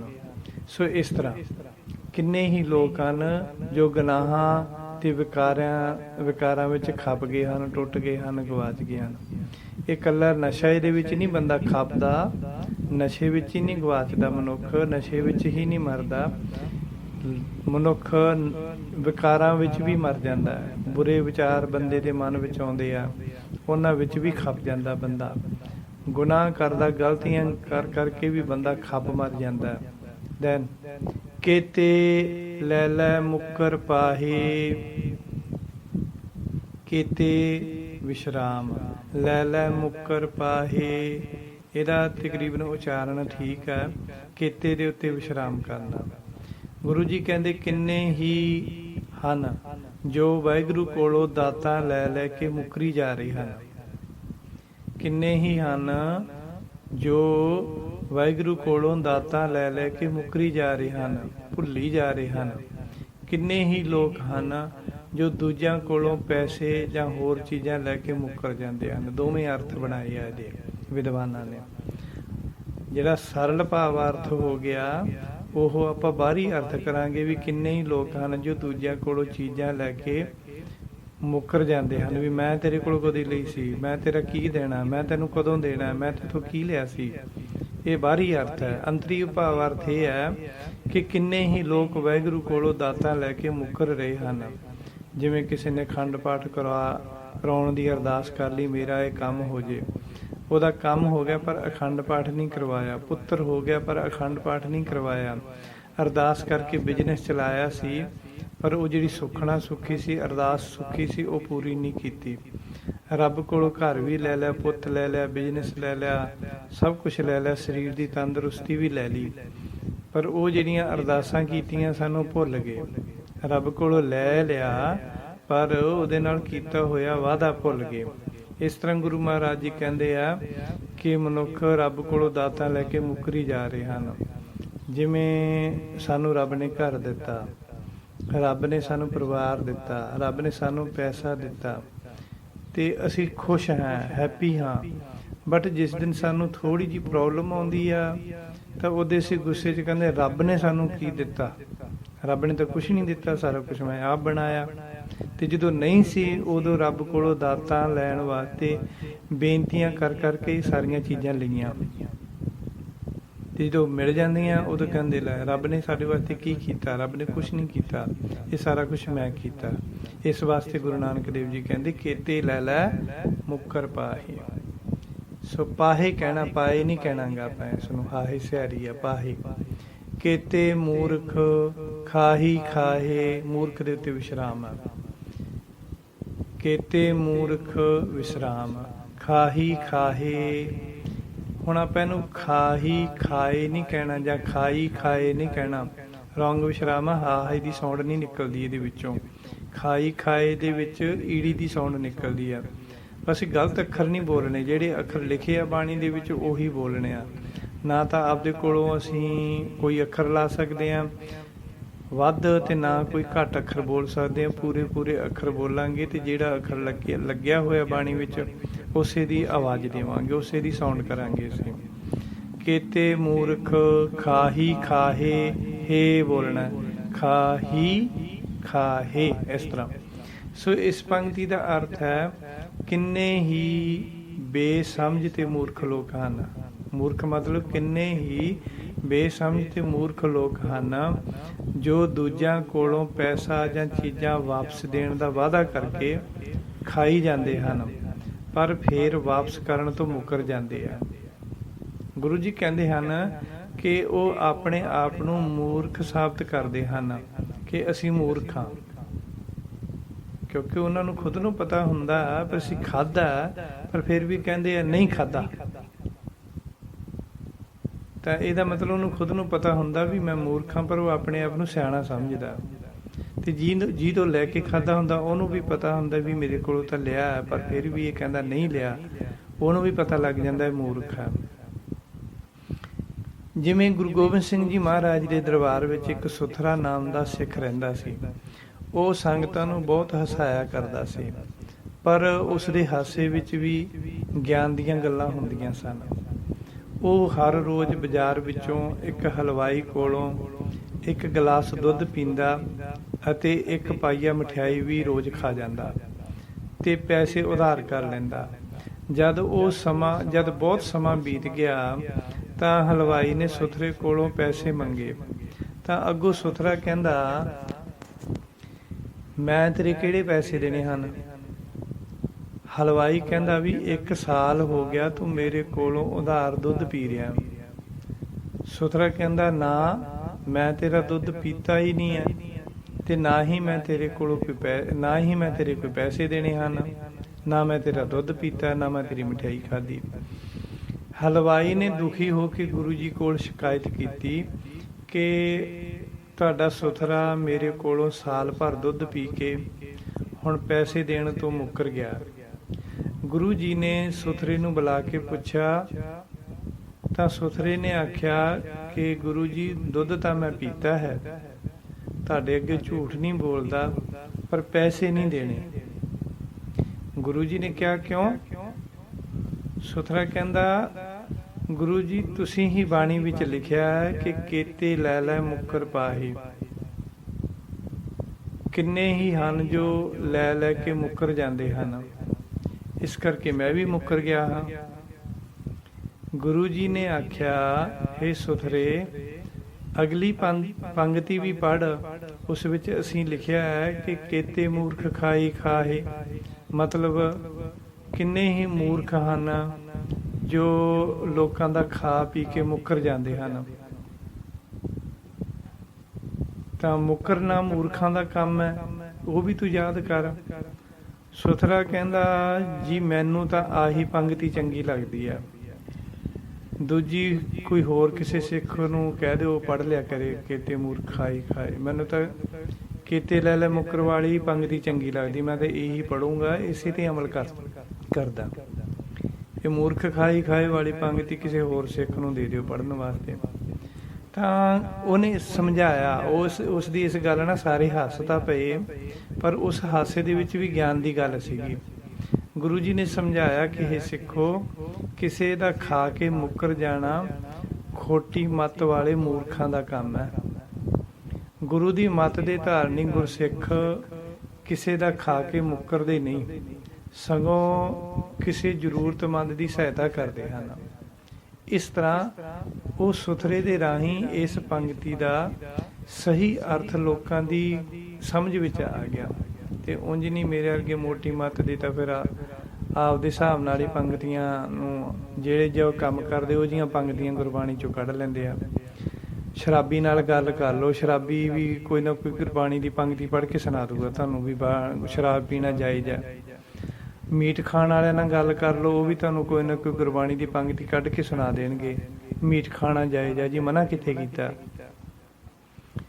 ਇਸੇ ਤਰ੍ਹਾਂ ਅਸੀਂ ਪੰਕਤੀਆਂ ਦੇ ਆਪਣੇ ਆਪਣੇ ਅਰਥ ਕੱਢ ਲੈਂਦੇ। ਜਿਵੇਂ ਬੁੱਧ ਜੋ ਹੋਏ ਆ ਨਾ, ਬੁੱਧ ਦੀ ਸੰਗਤ ਦੇ ਵਿੱਚ ਜੋ ਰਾਤ ਨੂੰ ਉਹਨਾਂ ਨੇ ਸੰਗਤ ਕੀਤੀ, ਸ਼ਾਮ ਦੀ ਕਥਾ ਕਰ ਰਹੇ ਸਨ। ਕਥਾ ਵਿਚਾਰ ਤੋਂ ਬਾਅਦ ਜੋ ਉਹਨਾਂ ਨੇ ਆਪਣੇ ਚੇਲਿਆਂ ਨੂੰ ਵਿਚਾਰ ਸੁਣਾਏ, ਥੋਟ ਦਿੱਤੇ, ਤਾਂ ਉਸ ਤੋਂ ਬਾਅਦ ਬੁੱਧ ਕਹਿੰਦੇ ਚਲੋ ਵੀ ਹੁਣ ਤੁਸੀਂ ਸਾਰੇ ਆਪਣਾ ਆਪਣਾ ਕੰਮ ਕਰੋ। ਤਾਂ ਉਹਨਾਂ ਦੀ ਸੰਗਤ ਦੇ ਵਿੱਚ ਜਦੋਂ ਉਹ ਸੰਗਤ ਕਰ ਰਹੇ ਸਨ, ਸੰਗਤ ਦੇ ਵਿੱਚ ਵੇਸਵਾ ਵੀ ਬੈਠੀ ਸੀਗੀ, ਤਾਂ ਉਹਦੇ ਵਿੱਚ ਇੱਕ ਚੋਰ ਵੀ ਬੈਠਾ ਸੀਗਾ, ਤਾਂ ਬਾਕੀ ਉਹਨਾਂ ਦੇ ਜਗਿਆਸੂ ਚੇਲੇ ਬੈਠੇ ਸਨ। ਸੋ ਬੁੱਧ ਦਾ ਤਾਂ ਮਤਲਬ ਕਹਿਣ ਦਾ ਸੀ, ਆਪਦੇ ਚੇਲਿਆਂ ਨੂੰ ਕਹਿਣ ਦਾ ਇਹੀ ਮਤਲਬ ਸੀ ਕਿ ਹੁਣ ਤੁਸੀਂ ਆਪਣੇ ਆਪਣੇ ਕਮਰਿਆਂ ਦੇ ਵਿੱਚ ਜਾ ਕੇ ਆਪਣੀ ਆਪਣੀ ਸਾਧਨਾ ਕਰੋ, ਧਿਆਨ ਲਾਓ। ਤੇ ਉਹਨਾਂ ਦੇ ਕਹਿਣ ਦਾ ਇਹੀ ਮਤਲਬ ਸੀ ਵੀ ਆਪਣਾ ਆਪਣਾ ਕੰਮ ਕਰੋ ਹੁਣ ਤੁਸੀਂ ਜਾ ਕੇ। ਹੁਣ ਵੇਸਵਾ ਨੇ ਆਪਣੇ ਤਰੀਕੇ ਦੇ ਨਾਲ ਉਸ ਦਾ ਮੀਨਿੰਗ ਕੱਢ ਲਿਆ ਵੀ ਬੁੱਧ ਹੀ ਕਹਿੰਦੇ ਵੀ ਆਪਦਾ ਕੰਮ ਕਰੋ, ਫਿਰ ਪਾਪ ਥੋੜਾ ਹੀ ਹੋਇਆ। ਇਹ ਤਾਂ ਹੁਣ ਬੁੱਧ ਨੇ ਕਹਿਤਾ ਵੀ ਆਪਦਾ ਕੰਮ ਕਰੋ ਤੇ ਇਹਦੇ ਵਿੱਚ ਕੋਈ ਪਾਪ ਨਹੀਂ ਆ। ਚੋਰ ਨੇ ਉਹਨਾਂ ਦੀ ਗੱਲ ਦਾ ਆਪਦਾ ਮੀਨਿੰਗ ਕੱਢ ਲਿਆ ਵੀ ਬੁੱਧ ਨੇ ਕਹਿ ਦਿੱਤਾ ਵੀ ਹੁਣ ਆਪਣਾ ਆਪਣਾ ਕੰਮ ਕਰੋ, ਇਹਦਾ ਮਤਲਬ ਬੁੱਧ ਨੇ ਕਹਿ ਦਿੱਤਾ ਵੀ ਜਾ ਕੇ ਚੋਰੀ ਕਰੋ ਤੇ ਇਹ ਕੋਈ ਪਾਪ ਨਹੀਂ ਹੈ, ਮੈਨੂੰ ਇਹ ਪਾਪ ਨਹੀਂ ਮੰਨਣਾ ਚਾਹੀਦਾ। ਇਸ ਤਰੀਕੇ ਦੇ ਨਾਲ ਲੋਕ ਜਿਹੜੇ ਹੈਗੇ ਆ, ਬਾਣੀ ਦੇ ਅਰਥ ਜਿਹੜੇ ਹੁੰਦੇ ਆ, ਅਰਥ ਤਾਂ ਕੁਝ ਹੋਰ ਹੁੰਦੇ ਆ, ਮਤਲਬ ਉਸ ਦੀ ਮੀਨਿੰਗ ਜਿਹੜੇ ਹੈ ਉਹ ਆਪਣੇ ਤਰੀਕੇ ਨਾਲ ਆਪਣੇ ਕੰਮ ਦੇ ਮੁਤਾਬਕ ਬਣਾ ਲੈਂਦੇ ਆ। ਸੋ ਇਸ ਤਰੀਕੇ ਨਾਲ ਇਹ ਅਰਥ ਜੋ ਕੇਤੇ ਮੂਰਖ ਖਾਈ ਖਾਏ ਤੇ ਕੇਤੇ ਲੈ ਲੈ ਮੁਕਰ ਪਾਏ, ਦੋ ਪੰਕਤੀਆਂ ਜਿਹੜੀਆਂ ਹੈਗੀਆਂ, ਇਹਨਾਂ ਦੇ ਮੀਨਿੰਗ ਭਾਈ ਸੁਥਰਾ ਦੇ ਰਾਹੀਂ ਸਾਰੇ ਸੰਗਤ ਨੂੰ ਗੁਰੂ ਗੋਬਿੰਦ ਸਿੰਘ ਜੀ ਮਹਾਰਾਜ ਜੀ ਨੇ ਸਮਝਾਏ। ਸੋ ਅਗਲੀ ਪੰਕਤੀ ਵੀ ਚੱਲਦੇ ਹਾਂ ਜੀ ਅਸੀਂ। ਕੇਤਿਆ ਦੁੱਖ ਭੂਖ ਸਦ ਮਾਰ, ਕੇਤਿਆ ਤੇ ਵਿਸ਼ਰਾਮ ਆਊਗਾ। ਇਹਨੂੰ ਕੇਤੀਆ ਤਾਂ ਨਹੀਂ ਕਵਾਂਗੇ ਆਪਾਂ, ਕੇਤਿਆ ਤੱਤੇ ਸਿਹਾਰੀ ਆ। ਕੇਤਿਆ ਵਿਸ਼ਰਾਮ, ਦੁੱਖ ਭੂਖ ਸਦ ਮਾਰ, ਕੇਤਿਆ ਤੇ ਵਿਸ਼ਰਾਮ ਆ ਜੀ। ਸੋ ਇਸ ਪੰਕਤੀ ਦਾ ਅਰਥ ਹੈ ਕਿ ਕਿੰਨੇ ਹੀ ਲੋਕ ਹਨ ਜੋ ਹਰ ਰੋਜ਼ ਦੁੱਖ ਦੀ ਅਤੇ ਭੁੱਖ ਦੀ ਮਾਰ ਸਹਾਰਦੇ ਹਨ। ਦੁੱਖ ਦੀ ਮਾਰ ਬਹੁਤ ਭੈੜੀ ਹੈ। ਉਸ ਤੋਂ ਭੈੜੀ ਜਿਹੜੀ ਮਾਰ ਹੈਗੀ, ਦੁੱਖ ਹੈਗਾ, ਉਹ ਭੁੱਖ ਦਾ ਦੁੱਖ ਬਹੁਤ ਵੱਡਾ ਹੁੰਦਾ। ਬਾਬਾ ਫਰੀਦ ਜੀ ਵੀ ਕਹਿੰਦੇ ਹਨ ਕਿ ਫਰੀਦਾ ਮੌਤੋਂ ਭੁੱਖ ਬੁਰੀ, ਰਾਤੀ ਖਾ ਕੇ ਸੁੱਤੇ, ਦੇਹ ਨੂੰ ਫੇਰ ਖੜੀਏ। ਬਾਹਰ ਦਾ ਸ਼ਲੋਕ ਹੈ, ਗੁਰਬਾਣੀ ਦਾ ਨਹੀਂ ਆ, ਪਰ ਫਰੀਦ ਦੇ ਨਾਮ ਦੇ ਉੱਤੇ ਬੋਲਿਆ ਜਾਂਦਾ ਵੀ ਮੌਤ ਇੱਕ ਦਿਨ ਆਉਂਦੀ ਹੈ, ਉਹਦਾ ਕੋਈ ਜ਼ਿਆਦਾ ਦੁੱਖ ਨਹੀਂ ਹੁੰਦਾ ਬੰਦੇ ਨੂੰ, ਪਰ ਮੌਤ ਨਾਲੋਂ ਜਿਹੜਾ ਵੱਡਾ ਦੁੱਖ ਹੈ ਭੁੱਖ ਦਾ। ਰਾਤ ਨੂੰ ਖਾ ਕੇ ਸੁੱਤੇ ਸੀ, ਦਿਨ ਚੜ੍ਹਦਿਆਂ ਨੂੰ ਫੇਰ ਭੁੱਖ ਲੱਗੇ, ਭੁੱਖ ਨਾਲ ਫੇਰ ਤੰਗ ਹੋ ਗਏ। ਤਾਂ ਗੁਰੂ ਜੀ ਕਹਿੰਦੇ ਨੇ ਕਿੰਨੇ ਹੀ ਲੋਕ ਹਨ ਜੋ ਦੁੱਖ ਦੀ ਅਤੇ ਭੁੱਖ ਦੀ ਮਾਰ ਸਹਾਰਦੇ ਹਨ। ਕਿੰਨੇ ਹੀ ਭਾਣਾ ਮੰਨਣ ਵਾਲੇ ਭਗਤ ਹਨ ਜੋ ਦੁੱਖ ਅਤੇ ਭੁੱਖ ਵਿੱਚ ਵੀ ਰਾਜੀ ਹਨ। ਇਸ ਤਰੀਕੇ ਨਾਲ ਦੈਨ ਇਹ ਭੇਦਾਤ ਤੇਰੀ ਦਾਤਾਰ, ਇੱਥੇ ਤੇਰੀ ਤੇ ਵਿਸ਼ਰਾਮ ਆਊਗਾ। ਇਹ ਭੇਦਾਤ ਤੇਰੀ ਦਾਤਾਰ, ਦਾਤਾਰ ਇਕੱਲਾ ਹੀ ਹੈ, ਤੇਰੀ ਤੇ ਵਿਸ਼ਰਾਮ। ਇਹ ਭੇਦਾਤ ਤੇਰੀ ਵਿਸ਼ਰਾਮ, ਦਾਤਾਰ। ਸੋ ਇਸ ਨੂੰ ਅਸੀਂ ਇੱਥੇ ਗਲਤੀ ਕਰ ਜਾਂਦੇ ਹਾਂ। ਅਸੀਂ ਬੋਲਦੇ ਇਹ ਭੇਦਾਤ ਤੇਰੀ ਦਾਤਾਰ, ਇਹ ਬੋਲਦੇ ਹਾਂ, ਈੜੀ ਲਾਵਾਂ ਇਹ ਬੋਲਦੇ ਨੇ। ਇਹਦੇ ਨਾਲ ਈੜੀ ਦੇ ਨਾਲ ਹਾਹਾ ਲੱਗਿਆ, ਹਾਹੇ ਨੂੰ ਸਿਹਾਰੀ ਹੈ। ਈੜੀ ਲਾਵਾਂ ਹਾਹੇ ਸਿਹਾਰੀ, ਇਹ ਐ ਬੋਲਣਾ। ਇਹ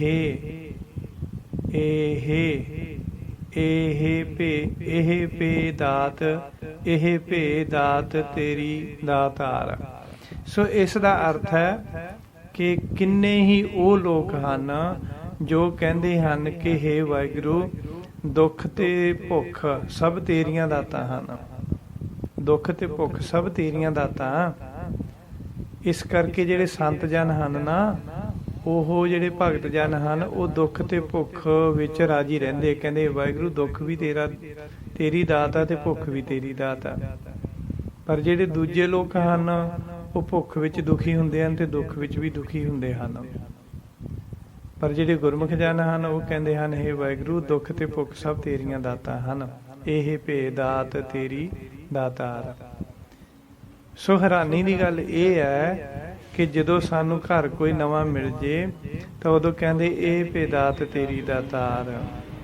ਜਦੋਂ ਸਾਨੂੰ ਗੱਡੀ ਮਿਲ ਜੇ, ਕਾਰ ਲੈ ਲਈਏ ਨਵੀਂ, ਉਹਦੇ ਮਗਰ ਵੀ ਲਿਖਿਆ ਹੁੰਦਾ ਇਹ ਭੇ ਦਾਤ ਤੇਰੀ ਦਾਤਾਰ। ਵੀ ਇਹ ਜਿਹੜੀ ਕਾਰ ਹੈ, ਇਹ ਵਾਹਿਗੁਰੂ ਦੀ ਦਿੱਤੀ ਹੋਈ ਦਾਤ ਹੈ। ਇਹ ਦਾਤ ਤਾਂ ਵਾਹਿਗੁਰੂ ਨੇ ਦਿੱਤੀ ਹੈ, ਪਰ ਰਸਤੇ ਵਿੱਚ ਕਿਸੇ ਨੂੰ ਨਾਲ ਨਹੀਂ ਬਿਠਾਉਣਾ। ਅਸੀਂ ਕੋਈ ਹੱਥ ਦੇ ਨਹੀਂ ਰੋਕਦੇ। ਦਾਤ ਭਾਵੇਂ ਵਾਹਿਗੁਰੂ ਦੀ ਹੈ, ਪਰ ਚਲਾਉਣੀ ਅਸੀਂ ਆਪਦੀ ਮਰਜ਼ੀ ਨਾਲ, ਕਿਸੇ ਦੀ ਹੈਲਪ ਨਹੀਂ ਕਰਨੀ ਗੀ, ਕਿਸੇ ਨੂੰ ਲਿਫਟ ਨਹੀਂ ਦੇਣੀ ਗੀ। ਤੇ ਚੀਜ਼ਾਂ ਵਾਸਤੇ ਅਸੀਂ ਕਹਿੰਦੇ ਆ ਵੀ ਇਹ ਤੇਰੀਆਂ ਦਾਤਾਂ ਹਨ, ਪਰ ਜਦੋਂ ਕਦੇ ਦੁੱਖ ਹੁੰਦਾ ਉਦੋਂ ਕਦੇ ਆਖਿਆ ਵੀ ਵਾਹਿਗੁਰੂ ਦੁੱਖ ਵੀ ਤੇਰੀ ਦਾਤ ਹੈ। ਜਦੋਂ ਭੁੱਖੇ ਹੁੰਨੇ ਆ, ਰੋਟੀ ਨਹੀਂ ਮਿਲਦੀ ਸਾਨੂੰ ਖਾਣ ਨੂੰ, ਗਰੀਬੀ ਹੁੰਦੀ ਹੈ, ਉਦੋਂ ਕਦੇ ਆਖਿਆ ਸੀਗਾ ਵੀ ਵਾਹਿਗੁਰੂ ਇਹ ਜਿਹੜੀ ਭੁੱਖ ਹੈਗੀ ਇਹ ਵੀ ਤੇਰੀ ਦਾਤ ਹੈ। ਅਸੀਂ ਗਰੀਬੀ ਦੇ ਲੈਵਲ ਤੋਂ ਉੱਠ ਕੇ ਉੱਚੇ ਆ ਗਏ, ਇੱਥੇ ਆ ਕੇ ਕਹਿੰਦੇ ਆ ਦਾਤਾਂ ਤੇਰੀਆਂ, ਨਕਾਰਾਂ ਮਿਲ ਗਈਆਂ। ਪਰ ਦੁੱਖ ਨੂੰ ਕਦੇ ਨਹੀਂ ਕਿਹਾ ਵੀ ਦੁੱਖ ਵੀ ਤੇਰੀ ਦਾਤ ਹੈ, ਭੁੱਖ ਵੀ ਤੇਰੀ ਦਾਤ ਹੈ। ਇਹ ਤਾਂ ਉਹੀ ਬੰਦਾ ਕਹਿ ਸਕਦਾ ਜਿਹੜਾ ਰੱਬ ਦਾ ਪਿਆਰਾ ਹੈ, ਰੱਬ ਦਾ ਭਗਤ ਹੈ, ਰੱਬ ਨੂੰ ਮੰਨਣ ਵਾਲਾ ਹੈ, ਰੱਬ ਦੀ ਰਜ਼ਾ ਵਿੱਚ ਰਹਿਣ ਵਾਲਾ। ਅਸੀਂ ਲੋਕ ਰਜ਼ਾ ਵਿੱਚ ਰਹਿਣ ਵਾਲੇ ਨਹੀਂ ਹਾਂ। ਦੁੱਖ ਵਿੱਚ ਰੋਂਦੇ ਹਾਂ, ਭੁੱਖ ਵਿੱਚ ਰੋਂਦੇ ਹਾਂ, ਖੁਸ਼ੀ ਵਿੱਚ ਹੱਸਦੇ ਹਾਂ, ਰੱਜੇ ਹੋਏ ਹੱਸਦੇ ਹਾਂ, ਚੰਗੀਆਂ ਚੀਜ਼ਾਂ ਖਾ ਕੇ ਖੁਸ਼ ਹੁੰਦੇ ਹਾਂ। ਸਾਡੀ ਜਿਹੜੀ ਬੁੱਧੀ ਦਾ ਲੈਵਲ ਚੇਂਜ ਹੁੰਦਾ ਰਹਿੰਦਾ। ਸੋ ਜਿਹੜੇ ਰਜ਼ਾ ਮੰਨਣ ਵਾਲੇ ਲੋਕ ਦੁੱਖ ਦੇ ਵਿੱਚ ਵੀ ਸੁਖੀ, ਖੁਸ਼, ਤੇ ਭੁੱਖ ਦੇ ਵਿੱਚ ਵੀ ਖੁਸ਼, ਤੇ ਸੁੱਖ ਦੇ ਵਿੱਚ ਵੀ ਖੁਸ਼ ਰਹਿੰਦੇ ਆ। ਇਸ ਤਰ੍ਹਾਂ ਦੇ ਨਾਲ ਅਸੀਂ ਕਦੇ ਨਹੀਂ ਕਹਿ ਸਕਦੇ ਵੀ ਵਾਹਿਗੁਰੂ ਦੁੱਖ ਤੇਰੀ ਦਾਤ ਆ, ਭੁੱਖ ਤੇਰੀ ਦਾਤ ਆ। ਨਹੀਂ, ਅਸੀਂ ਤੇ ਚੰਗੀ ਚੀਜ਼ ਨੂੰ ਕਵਾਂਗੇ ਵੀ ਤੇਰੀ ਦਾਤ ਆ। ਪਰ ਦਾਤ ਹੁੰਦੀ ਘਰ ਦੇ ਵਿੱਚ ਸਾਡੇ ਗਰੋਸਰੀ ਬਹੁਤ ਪਈ ਆ, ਪਰ ਬਾਹਰ ਕਿਸੇ ਮੰਗਤੇ ਨੂੰ ਤਾਜ਼ਾ ਖਾਣਾ ਨਹੀਂ ਦੇਣਾ। ਉਹ ਜਦੋਂ ਬੇਹਾ ਹੋ ਜਾਂਦਾ ਉਦੋਂ ਮੰਗਤੇ ਨੂੰ ਬਾਹਰੋਂ ਪਹਿਲੀ ਗੱਲ ਤਾਂ ਦਿੰਦੇ ਨਹੀਂ, ਜੇ ਦੇਈਏ ਤਾਂ ਉਹ ਬੇਹਾ ਖਾਣਾ ਦਿੰਦੇ ਆ, ਪੁਰਾਣਾ ਹੋਇਆ, ਦੂਜੇ ਦਿਨ ਦਾ ਬਣਿਆ ਹੋਇਆ। ਉਂਝ ਦਾਤਾਂ ਵਾਹਿਗੁਰੂ ਦੀਆਂ ਹੀ ਆ। ਉਂਝ ਇਹ ਸਾਡਾ ਘਰ ਹੈ, ਦਾਤ ਵਾਹਿਗੁਰੂ ਦੀ ਹੈ, ਪਰ ਕਿਸੇ ਨੂੰ ਘਰੇ ਰੋਕਣ ਨਹੀਂ ਦੇਣਾਗਾ। ਦਰਵਾਜ਼ੇ ਅੱਗੇ ਵੱਡੇ ਵੱਡੇ ਕੁੱਤੇ ਬੰਨੇ ਆ ਤਾਂ ਕਿ ਕੋਈ ਘਰੇ ਨਾ ਆ ਜੇ। ਉਂਝ ਦਾਤ ਵਾਹਿਗੁਰੂ ਦੀ ਹੈ ਜਿਹੜਾ ਘਰ ਹੈ। ਸੋ ਇਸ ਤਰ੍ਹਾਂ ਤਰੀਕੇ ਦੇ ਨਾਲ ਅਸੀਂ ਜਿਹੜੀਆਂ ਗੱਲਾਂ ਕਰਦੇ ਆ ਨਾ, ਅਸੀਂ ਆਪਦੇ ਤਰੀਕੇ ਦੇ ਨਾਲ ਹੀ ਮੀਨਿੰਗ ਕੱਢ ਲੈਂਦੇ ਹਾਂ ਉਹਦੇ, ਤੇ ਚੱਲਦੇ ਹਾਂ ਆਪਦੇ ਹਿਸਾਬ ਨਾਲ ਹੀ। ਦੈਨ ਬੰਦ ਖਲਾਸੀ ਭਾਣਾ ਹੋਏ, ਖਲਾਸੀ ਤੇ ਵਿਸ਼ਰਾਮ। ਬੰਦ ਖਲਾਸੀ ਭਾਣਾ ਹੋਏ, ਵਿਸ਼ਰਾਮ ਖਲਾਸੀ ਦੇ। ਸੋ ਇਸ ਨੂੰ ਅਸੀਂ ਬੰਦ ਬੋਲਾਂ, ਬੱਬਾ ਦੱਦਾ, ਬੰਦ ਖਲਾਸੀ, ਬੰਦ ਬੋਲਾਂਗੇ, ਬੰਦ ਖਲਾਸੀ। ਮੀਨਿੰਗ ਇਹਦਾ ਭਾਉਣ ਦੀ ਧੱਦੇ ਦੇ ਨਾਲ ਹੀ ਹੈ, ਬੰਦ, ਬੰਧਨ, ਕੈਦ, ਹਨਾ। ਬਟ ਇਸ ਨੂੰ ਦੱਦੇ ਵਾਂਗੂ ਬੋਲਾਂਗੇ, ਬੰਦੀ, ਹਨਾ। ਤਾਂ ਜਿਵੇਂ ਉਂਝ ਲਿਖਣ ਦੇ ਵਿੱਚ ਕਿੰਨੇ ਬੰਦੀ ਹੈ, ਕੈਦ ਦੇ ਵਿੱਚ ਕਿੰਨੇ ਬੰਦੀ ਹੈ, ਵੀ ਜਿਹੜੇ ਬੰਦ ਕੀਤੇ ਹੋਏ ਲੋਕ ਹਨ। ਇਹ ਬੰਦ ਦਾ ਅਰਥ ਬੰਦੀ ਹੋਊਗਾ ਇੱਥੇ ਆਪਾਂ, ਹਨਾ। ਕੈਦੀ, ਬੰਦੀ, ਕੈਦੀ, ਬੰਦੀ ਮੀਨਸ ਇਹਨੂੰ ਬੰਦ ਖਲਾਸੀ ਨਹੀਂ ਬੋਲਣਾ, ਧੱਦੇ ਦੀ ਸਾਊਂਡ ਨਹੀਂ ਦੇਣੀ। ਬੰਦ ਖਲਾਸੀ ਐ ਬੋਲਾਂਗੇ ਨਾ, ਬੰਦ ਤਾਂ ਧੱਦੇ ਦੀ ਸਾਊਂਡ ਆਊਗੀ, ਦੱਦੇ ਦੀ ਸਾਊਂਡ ਦੇਣੀ ਹੈ। ਬੰਦ ਖਲਾਸੀ ਭਾਣਾ ਹੋਏ, ਇਸ ਤਰ੍ਹਾਂ। ਤਾਂ ਇੱਥੇ ਬੰਦ ਦਾ ਮਤਲਬ ਕੈਦ ਹੈ। ਇਸ ਦਾ ਅਰਥ ਹੈ ਵੀ ਕੈਦ ਦੇ ਬੰਧਨਾਂ ਤੋਂ ਅਤੇ ਦੁੱਖਾਂ ਦੇ ਬੰਧਨਾਂ ਤੋਂ ਵਾਹਿਗੁਰੂ ਦੇ ਹੁਕਮ ਨਾਲ ਹੀ ਛੁਟਕਾਰਾ ਹੁੰਦਾ ਹੈ। ਖਲਾਸੀ ਮੀਨਸ ਛੁਟਕਾਰਾ ਹੋ ਜਾਣਾ, ਛੁੱਟ ਜਾਣਾ। ਕਹਿੰਦੇ ਕੈਦ ਦੇ ਬੰਧਨਾਂ ਤੋਂ ਤੇ ਦੁੱਖਾਂ ਦੇ ਬੰਧਨਾਂ ਤੋਂ ਵਾਹਿਗੁਰੂ ਦੇ ਹੁਕਮ ਨਾਲ ਹੀ ਬੰਦੇ ਦਾ ਛੁਟਕਾਰਾ ਹੁੰਦਾ। ਜਿਵੇਂ ਕੋਈ ਬੰਦੀ ਹੈ, ਕੈਦ ਵਿੱਚ ਹੈ, ਤਾਂ ਉਹਦੇ ਵਾਸਤੇ ਅਸੀਂ ਅਰਦਾਸਾਂ ਕਰਦੇ ਹਾਂ, ਭਜਨ ਬੰਦਗੀ ਕਰਦੇ ਹਾਂ, ਪਾਠ ਕਰਦੇ ਹਾਂ, ਅਰਦਾਸ ਕਰਦੇ ਹਾਂ, ਤੇ ਫਿਰ ਉਹ ਵਾਹਿਗੁਰੂ ਦੇ ਹੁਕਮ ਨਾਲ ਛੁੱਟ ਜਾਂਦਾ ਬੰਦਾ। ਦੁੱਖਾਂ ਵੇਲੇ ਅਰਦਾਸ ਕਰਦੇ ਹਾਂ, ਪਾਠ ਕਰਦੇ ਹਾਂ, ਅਖੰਡ ਪਾਠ ਸਾਹਿਬ ਕਰਾਉਂਦੇ ਹਾਂ, ਮੂਲ ਮੰਤਰ ਦਾ ਪਾਠ ਕਰਦੇ ਹਾਂ, ਵਾਹਿਗੁਰੂ ਸਿਮਰਨ ਕਰਦੇ ਹਾਂ, ਤਾਂ ਫਿਰ ਵਾਹਿਗੁਰੂ ਦੇ ਹੁਕਮ ਦੇ ਨਾਲ ਸਾਡਾ ਦੁੱਖਾਂ ਤੋਂ ਛੁਟਕਾਰਾ ਹੋ ਜਾਂਦਾ ਹੈ। ਭਾਣਾ ਮਤਲਬ ਹੋ ਗਿਆ ਹੁਕਮ, ਹੋਏ ਮਤਲਬ ਹੋ ਗਿਆ ਛੁਟਕਾਰਾ। ਵਾਹਿਗੁਰੂ ਦੇ ਹੁਕਮ ਨਾਲ ਹੀ ਬੰਦੇ ਦਾ ਕੈਦ ਤੋਂ ਅਤੇ ਦੁੱਖਾਂ ਤੋਂ ਛੁਟਕਾਰਾ ਹੁੰਦਾ ਹੈ। ਹੋਰ ਆਖ ਨਾ ਸਕੈ ਕੋਈ। ਓਕੇ, ਸੋ ਹੋਰ ਤੇ ਵਿਸ਼ਰਾਮ ਆਊਗਾ, ਹੋਰ ਵਿਸ਼ਰਾਮ। ਆਖ ਨਾ ਸਕੈ ਕੋਈ, ਇਸ ਤਰ੍ਹਾਂ। ਇਸ ਦਾ ਅਰਥ ਹੈ ਵੀ ਹੋਰ ਕੋਈ ਮਨੁੱਖ ਵਾਹਿਗੁਰੂ ਦੇ ਹੁਕਮ ਵਿੱਚ ਦਖਲ ਅੰਦਾਜ਼ੀ ਨਹੀਂ ਕਰ ਸਕਦਾ। ਆਖ ਨਾ ਸਕਿਆ ਵੀ ਉਹਦਾ ਜਿਹੜਾ ਹੁਕਮ ਹੈ ਉਹਦੇ ਵਿੱਚ ਹੋਰ ਕੋਈ ਕੁਝ ਨਹੀਂ ਕਹਿ ਸਕਦਾ, ਕੋਈ ਕੁਝ ਕਰ ਨਹੀਂ ਸਕਦਾ, ਅਤੇ ਕੋਈ ਸਵਾਲ ਵੀ ਨਹੀਂ ਕਰ ਸਕਦਾ ਬੰਦਾ। ਵਾਹਿਗੁਰੂ ਦੇ ਹੁਕਮ ਵਿੱਚ ਆਖ ਨਾ ਸਕਿਆ ਕੋਈ, ਹੋਰ ਕੋਈ ਕੁਝ ਨਹੀਂ ਕਹਿ ਸਕਦਾ।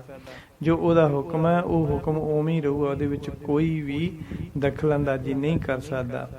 ਜੇ ਕੋ ਖਾਇਕ ਆਖਣ ਪਾਏ, ਖਾਇਕ ਦਾ ਅਰਥ ਹੈ ਮੂਰਖ, ਖਾਇਕ ਤੇ ਵਿਸ਼ਰਾਮ ਆਊਗਾ।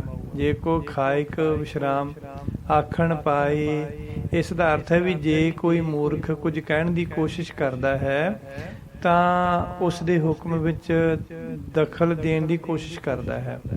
ਜੇ ਕੋਈ ਮੂਰਖ ਕੁਝ ਕਹਿਣ ਦੀ ਕੋਸ਼ਿਸ਼ ਕਰਦਾ ਹੈ ਜਾਂ ਫਿਰ ਉਸ ਦੇ ਹੁਕਮ ਵਿੱਚ ਦਖਲ ਦੇਣ ਦੀ ਕੋਸ਼ਿਸ਼ ਕਰਦਾ ਹੈ। ਜੇ ਕੋ ਖਾਇਕ ਆਖਣ ਪਾਏ, ਆਖਣ ਦੀ ਕੋਸ਼ਿਸ਼ ਕਰਦਾ ਹੈ ਜੇ ਕੋਈ ਮੂਰਖ, ਤਾਂ ਗੁਰੂ ਜੀ ਕਹਿੰਦੇ ਹਨ ਉਹ ਜਾਣੈ ਜੇਤੀਆ ਮੋਹਿ ਖਾਏ। ਜਾਣਾ ਤੇ ਵਿਸ਼ਰਾਮ ਆਊਗਾ। ਉਹ ਜਾਣੈ ਵਿਸ਼ਰਾਮ, ਜੇਤੀਆ ਮੋਹਿ ਖਾਏ। ਸੋ ਇੱਥੇ ਜਿਹੜਾ ਉਚਾਰਨ ਹੈ ਉਹ ਰੌਂਗ ਉਚਾਰਨ ਕਰਦੇ ਹਾਂ ਅਸੀਂ, ਤੇ ਮੋਹੇ ਇਹ ਵੀ ਰੌਂਗ ਉਚਾਰਨ ਕਰਦੇ ਹਾਂ ਅਸੀਂ ਬੋਲਦੇ ਹਾਂ ਉਹ ਜਾਣੈ ਜੇਤੀਆ ਮੂੰਹ ਖਾਏ, ਏਦਾਂ ਬੋਲਦੇ ਹਾਂ। ਸੋ ਰੌਂਗ ਹੈ, ਉਹ ਨਹੀਂ ਬੋਲਣਾ, ਉਹ ਬੋਲਣਾ। ਊੜੇ ਦਾ ਮੂੰਹ ਖੁੱਲਾ, ਉਹ ਹਾਹੇ ਅੰਕੜ ਹੋ, ਉਹ ਜਾਣੈ ਜੇਤੀਆ ਮੋਹੇ, ਮੰਮੇ ਔਂਕੜ ਹਾਹੇ ਸਿਆਰੀ ਮੋਹੇ, ਮੋਹੇ ਖਾਏ। ਮੋਹੇ ਬੋਲਾਂਗੇ, ਲੌਂਗ ਸਾਊਂਡ ਨਹੀਂ ਦੇਣੀ, ਸ਼ਾਰਟ ਸਾਊਂਡ, ਮੋਹੇ ਖਾਏ। ਸੋ ਇਸ ਦਾ ਅਰਥ ਹੈ ਤਾਂ ਫਿਰ ਉਹੀ ਹੀ ਜਾਣਦਾ ਕਿ ਰੱਬ ਦੇ ਘਰੋਂ ਉਸ ਦੇ ਮੂੰਹ ਉੱਤੇ ਕਿੰਨੀਆਂ ਕੁ ਚਪੇੜਾਂ ਪੈਂਦੀਆਂ ਹਨ। ਉਤਲੀ ਪੰਗਤੀ 'ਚ ਗੁਰੂ ਜੀ ਨੇ ਕਿਹਾ ਵੀ ਜੇ ਕੋਈ ਮੂਰਖ ਬੰਦਾ ਉਸ ਦੇ ਹੁਕਮ ਵਿੱਚ ਦਖਲ ਅੰਦਾਜ਼ੀ ਕਰਨ ਦੀ ਕੋਸ਼ਿਸ਼ ਕਰਦਾ ਹੈ ਤਾਂ ਫਿਰ ਉਹ ਬੰਦਾ ਜਾਣਦਾ ਕਿ ਰੱਬ ਦੇ ਘਰੋਂ ਉਸ ਦੇ ਮੂੰਹ ਉੱਤੇ ਕਿੰਨੀਆਂ ਕੁ ਚਪੇੜਾਂ ਪੈਂਦੀਆਂ ਹਨ। ਉਹ ਰੱਬ ਦੇ ਘਰੋਂ ਕਿੰਨੀਆਂ ਕੁ ਸੱਟਾਂ ਤੇ ਚੋਟਾਂ ਖਾਂਦਾ ਹੈ। ਆਪੇ ਜਾਣੈ ਆਪੇ ਦੇ, ਜਾਣਾ ਤੇ ਵਿਸ਼ਰਾਮ। ਆਪੇ ਜਾਣੈ ਆਪੇ ਦੇ। ਸੋ ਇਸ ਤਰ੍ਹਾਂ ਜਿਹੜਾ ਦੇ ਹੈਗਾ, ਦੱਦੇ ਲਾਵਾਂ ਈੜੀ ਸਿਆਰੀ, ਇਸ ਨੂੰ ਥੋੜੀ ਜਿਹੀ ਲੌਂਗ ਸਾਊਂਡ ਦੇਣੀ ਹੈ। ਦੇ ਐਂ ਬੋਲਣਾ, ਦੇ ਈੜੀ ਵੀ ਬੋਲੂਗੀ, ਫਿਰ ਦੱਦੇ ਨੂੰ ਲਾਂ ਵੀ ਬੋਲੂਗੀ। ਦੇ ਲਾਂ ਏ ਈੜੀ ਸਿਆਰੀ ਦੇ। ਇਸ ਤਰ੍ਹਾਂ ਇਹ ਸਿੱਖਣ ਵਾਸਤੇ ਥੋੜੀ ਜਿਹੀ ਲੰਮੀ ਸਾਊਂਡ ਦਿੱਤੀ ਆ। ਉਂਝ ਰੂਟੀਨ ਵਿੱਚ ਏਦਾਂ ਪੜਾਂਗੇ, ਆਪੇ ਜਾਣੈ ਆਪੇ ਦੇ, ਇੰਨਾ ਕਿ ਲੰਬਾ ਕਰਨਾ, ਜ਼ਿਆਦਾ ਨਹੀਂ। ਇਸ ਦਾ ਅਰਥ ਹੈ ਵਾਹਿਗੁਰੂ ਸਾਰੇ ਜੀਆਂ ਬਾਰੇ ਸਭ ਕੁਝ ਜਾਣਦਾ ਹੈ ਅਤੇ ਹਰ ਇੱਕ ਜੀਵ ਨੂੰ ਉਸ ਦੇ ਕਰਮਾਂ ਦੇ ਅਨੁਸਾਰ ਹੀ ਖਾਣ ਪੀਣ ਅਤੇ ਪਹਿਨਣ ਨੂੰ ਦਿੰਦਾ ਹੈ। ਆਪੇ ਜਾਣਾ ਮਤਲਬ ਉਹ ਸਾਡੇ ਬਾਰੇ ਸਾਰਾ ਕੁਝ ਜਾਣਦਾ ਹੈ। ਆਪੇ ਦੇ, ਤੇ ਜਿਹੋ ਜਿਹੇ ਅਸੀਂ ਕੰਮ ਕਰਦੇ ਹਾਂ ਉਹਦੇ ਮੁਤਾਬਕ ਹੀ ਵਾਹਿਗੁਰੂ ਸਾਨੂੰ ਖਾਣ ਪੀਣ ਵਾਸਤੇ ਅਤੇ ਪਾਉਣ ਵਾਸਤੇ ਕੱਪੜੇ ਦਿੰਦਾ ਹੈ। ਆਖੇ ਸੇ ਭੇਕਈ ਕੇ, ਇੱਥੇ ਸੇ ਤੇ ਵਿਸ਼ਰਾਮ ਆਊਗਾ, ਇੱਕੋ ਵਿਸ਼ਰਾਮ ਹੈ। ਆਖੇ ਸੇ ਵਿਸ਼ਰਾਮ, ਭੇਕਈ ਕੇ। ਇਸ ਤਰ੍ਹਾਂ ਅਸੀਂ ਇਸ ਨੂੰ ਇਸ ਤਰ੍ਹਾਂ ਪੜ੍ਹ ਜਾਂਦੇ ਹਾਂ, ਆਖੇ ਸੇ ਭੇ ਕਈ ਕੇ, ਭੇ ਤੇ ਵਿਸ਼ਰਾਮ ਲਾਉਣੇ ਆ। ਭੇ ਤੇ ਨਹੀਂ ਵਿਸ਼ਰਾਮ ਲਾਉਣਾ, ਸੇ ਤੇ ਵਿਸ਼ਰਾਮ ਲਾਉਣਾ, ਤੇ ਅੱਖ ਹੀ ਬੋਲਣਾ। ਅੱਖ ਹੈ ਨਹੀਂ ਕਹਿਣਾ, ਅੱਖ ਹੈ ਸੇ ਭੇ ਕਈ ਕੇ, ਇਹ ਰੋਂਗ ਆ। ਅੱਖ ਹੀ ਸੇ ਵਿਸ਼ਰਾਮ, ਭੇ ਕਈ ਕੇ। ਇਸ ਦਾ ਅਰਥ ਹੈ ਕਿ ਉਹ ਵਿਰਲੇ ਤੇ ਕੋਈ ਜੀਵ ਹਨ ਜੋ ਆਪਣੀਆਂ ਚੀਜ਼ਾਂ ਨੂੰ ਵਾਹਿਗੁਰੂ ਦੀਆਂ ਦਿੱਤੀਆਂ ਦਾਤਾਂ ਤੇ ਬਖਸ਼ਿਸ਼ਾਂ ਆਖਦੇ ਹਨ। ਆਖੇ ਸੇ ਮਤਲਬ, ਸੇ ਮਤਲਬ ਹੋ ਗਿਆ ਉਹ, ਸੇ ਮੀਨਸ ਉਹ ਦੇ। ਤਾਂ ਉਹ ਵਿਰਲੇ ਹੀ ਹਨ, ਉਹ ਵਿਰਲੇ ਹੀ ਹਨ ਜੋ ਕਹਿੰਦੇ ਹਨ ਭੇ ਕੇਈ ਕੇ ਵੀ ਇਹ ਜਿਹੜੀਆਂ ਦਾਤਾਂ ਹਨ ਵਾਹਿਗੁਰੂ ਤੇਰੀਆਂ ਦਿੱਤੀਆਂ ਹਨ। ਸਾਰੇ ਨਹੀਂ ਕਹਿੰਦੇ, ਕੋਈ ਕੋਈ ਕਹਿੰਦਾ। ਜਿਸਨੋਂ ਬਖਸ਼ੇ ਸਿਫਤ ਸਲਾਹ, ਬਖਸ਼ੇ ਤੇ ਵਿਸ਼ਰਾਮ ਹੈ, ਜਿਸਨੋਂ ਬਖਸ਼ੇ ਵਿਸ਼ਰਾਮ, ਸਿਫਤ ਸਲਾਹ ਇਸ ਤਰ੍ਹਾਂ ਬੋਲਣਾ।